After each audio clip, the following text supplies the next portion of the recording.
Hello, this is the third part of a series of 4 videos where I explain the technique of integration called trigonometric substitution. And this is the third and last case of trigonometric substitution. In the first part, we have seen the first case where it contained integrals, it involved integrals containing square root of x squared plus a number. Then the second part was a number minus x squared, a scalar minus x squared. And here the last case is integrals containing square root of x squared minus a certain number. So here in this video, we will be solving the integral of dx over x squared multiplied by square root of x squared minus 1. So when we are in this case, so x squared minus a number, we will let x be secant theta, or more specifically, it's 1 secant theta. So whatever number you have here, you take its square root. So if we had x squared minus 4, you take 2 secant theta. But here, since we have 1, so it's 1 secant theta. Theta would be between 0 and pi by 2.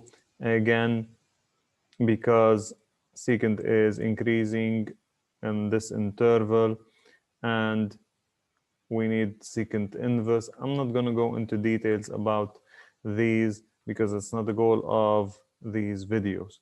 So if x is secant theta, dx would be secant theta tangent theta d theta, because the derivative of secant, it's secant tangent.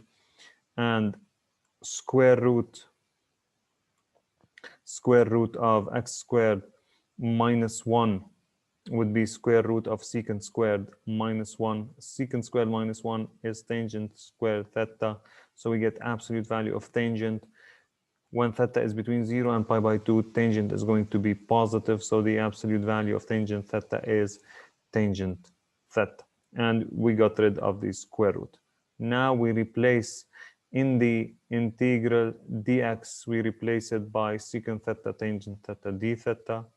X squared, we will replace by secant squared, and square root of x squared minus 1, it's going to be replaced by tangent theta. So our integral becomes integral of secant theta tangent theta d theta. This is dx. This is here dx. And over secant squared, which is x squared, which was x squared actually. And this is the square root of x squared minus 1, which is tangent. So we can simplify by tangent, we can simplify by secant here, and by the square here. So our integral becomes integral of 1 over secant, which is cosine, and the integral of cosine is sine. So our integral I is sine theta plus a constant c. Now we have to go back to our initial variable, which was x. Now, if we look here, we had x equals secant theta, and square root of x squared minus 1 is equal to tangent theta. We do not have sine in these two equalities, if you want. So what we do is that we consider the substitution that we have done, which is x equals secant theta. So if x equals secant theta, then cosine theta would be 1 over x, because cosine is the reciprocal of secant. So cosine theta is 1 over x. So if I sketch here a right angle triangle, and I put the angle theta here, cosine is the adjacent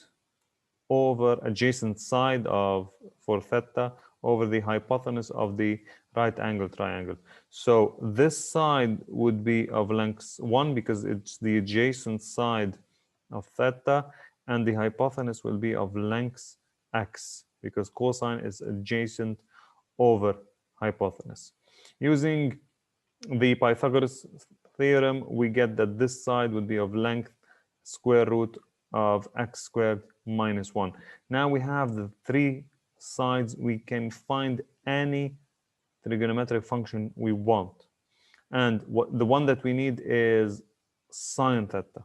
And sine theta, it's the opposite over hypotenuse, which means sine theta is going to be square root of x squared minus 1 over x, opposite over hypotenuse. So as I said, sine theta, it's the square root of x squared minus 1 over x.